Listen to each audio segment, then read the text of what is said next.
Assalamualaikum warahmatullahi wabarakatuh. Perkenalkan, nama saya Gea Urziala dari kelas 12 IPS 3. Dan hari ini saya akan membahas tentang Perang Candu pertama dalam sejarah Cina.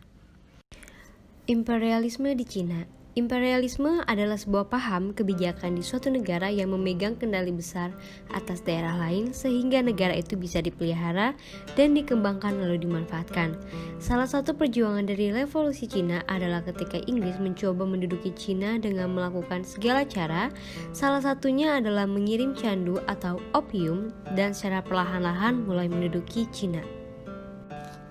Pembahasan yang akan dibahas adalah pertama, awal mula penyebab, kedua, respon Inggris terhadap Cina, ketiga, strategi Inggris untuk Cina, keempat, respon Cina dan dinasti Qing, kelima, kekaisaran Daoguang, keenam, suasana tegang yang meliputi Cina, dan ketujuh adalah dampak. Awal mula. Pada pertengahan abad ke-18, ketika negara barat sedang menyuarakan kebebasan dan kesetaraan serta melakukan kolonialisasi terhadap negara lain, dinasti Qing pada saat itu terlihat seperti tidak tertarik. Dinasti Qing menganggap bahwa semua yang dibutuhkan Cina sudah tersedia dari orang-orang di negaranya. Dinasti Qing melarang dan menjadikan barang-barang yang diperjualbelikan Inggris menjadi ilegal dan memaksa hasil penjualan emas kepada orang asing harus dibayar dengan koin perak atau bullion, yang mana membuat Inggris merasa kesal karena harga menjadi sangat mahal. Peraturan Cina. Cina membuat beberapa peraturan yang harus ditaati kapal asing yang berlabuh di pelabuhan. Antara lain, pertama, kapal asing hanya bisa berlabuh di satu pelabuhan, yaitu pelabuhan Guangzhou atau yang biasa disebut Canton. Kedua, tidak boleh membawa perempuan ke dermaga. Ketiga, negara asing tidak boleh berbicara dengan orang Cina asli tanpa ditemani penerjemah bahasa. Keempat, para pedagang asing tidak boleh tinggal di Cina dan harus langsung kembali setelah melakukan perdagangan. Respon Inggris terhadap peraturan yang dibuat oleh Cina tentu saja ditolak dengan keras, karena Inggris beranggapan bahwa peraturan tersebut merugikan negara Eropa, khususnya Inggris, karena negara Eropa sangat membutuhkan kain sutra, rempah-rempah, dan teh. Karena Cina juga selalu mengimpor teh dalam jumlah yang besar. Akhirnya Inggris mengirimkan sebuah perwakilan bernama George Macartney pada tahun 1793 untuk mengadakan perjanjian dengan dinasti Qing perihal pengajuan perubahan aturan perdagangan. Namun dinasti Qing menangkap bahwa ketika pertemuan yang dirancang oleh pihak asing itu sebagai waktu untuk membayar upeti dan menganggap barang yang dikasih sebagai hadiah.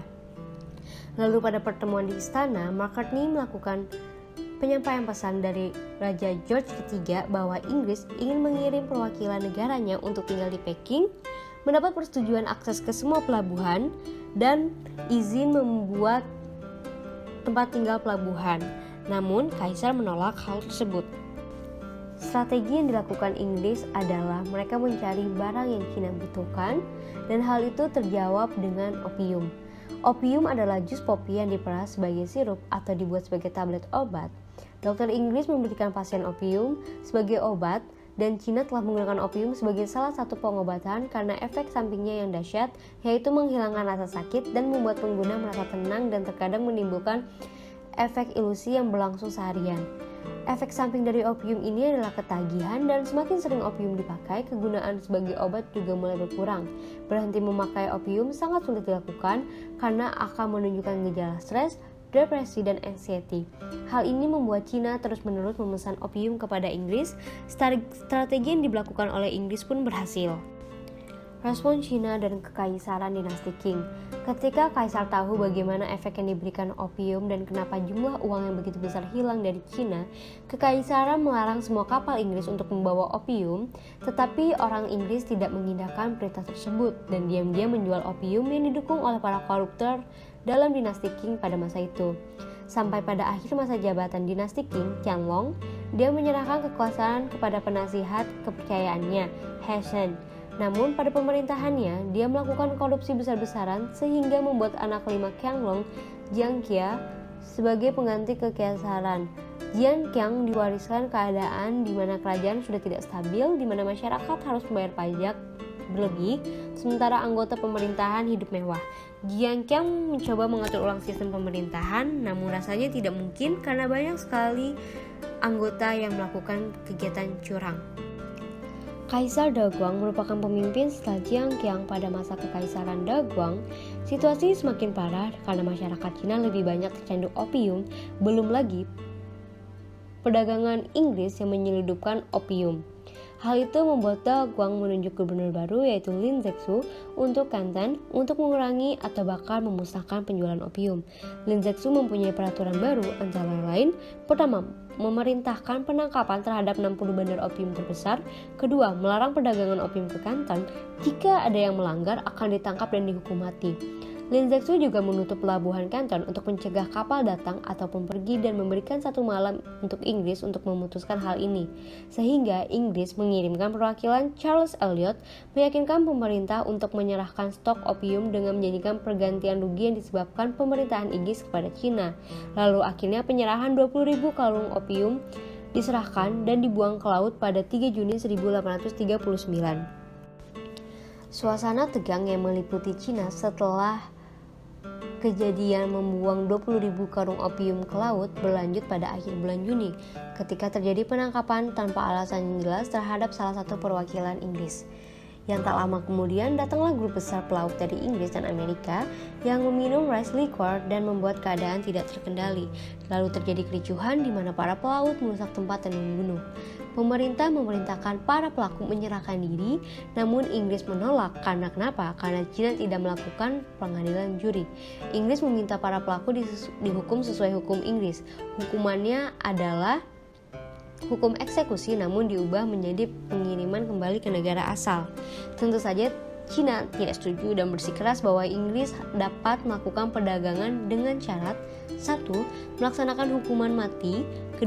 Tidak menyelundupkan opium, dan 3. Menyetujui hukum Cina. Pemerintah Inggris tidak menyetujui persyaratan tersebut yang membuat Charles Elliot menolak perjanjian tersebut dan melarang perdagangan Inggris untuk ke Cina.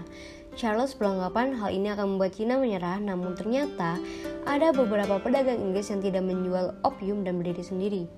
Dengan larangan tersebut, Inggris tidak mengizinkan perdagangan ketika berlabuh ke Canton. Ketika itu, kekaisaran Cina sudah tidak sekuat sebelumnya, sehingga mereka mau menandatangani The Treaty of Nanjing atau disebut perjanjian tidak adil, karena hal ini memberikan Inggris segala hal yang mereka mau. Isi perjanjian ini adalah: 1. Cina harus membayar opium yang dibuang ke lautan. 2. Membuka 5 pelabuhan. 3. Membiarkan Inggris membangun tempat tinggal. 4. Menyerahkan Pulau Hong Kong.